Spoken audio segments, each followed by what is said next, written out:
156 லட்சம் 160 லட்சம் கோடிகளுக்கு மேல கடன். இங்கே ஒரு நல்லாட்சி கொடுத்த நாயகர் 10 லட்சம் கோடியை தொட போறாரு கடன்.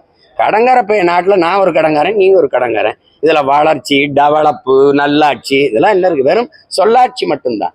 நல்லாட்சி எங்கிட்டு இருக்கு? உங்களால கேட்க முடிஞ்சா?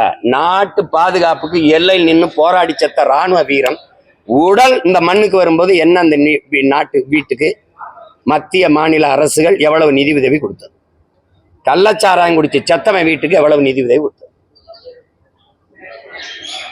நாங்கள் பிள்ளைகளை படிக்க வைப்போம், வீட்டுக்கு ஒருவருக்கு அரசு வேலை கொடுப்போம். இதெல்லாம் ராணுவ வீரன், நாட்டை பாதுகாக்க போற படை வீரன் செத்து வந்தவனுக்கு அவன் குடும்பத்துல இதெல்லாம் சொல்லல. 1 கோடி நிதி கொடுக்கும், மத்திய அரசு கொடுக்கும், மாநில அரசு கொடுக்கும், நிதி பாதுகாப்பை கொடுக்கும், வறுமையே சந்திக்காம விடும். நான் நாட்டுக்காக செத்தால் என் வீட்டை இந்த நாடு பார்க்குங்கிற நம்பிக்கை ஒரு ராணுவ வீரனுக்கு இந்த நாடு கொடுத்துருக்கா?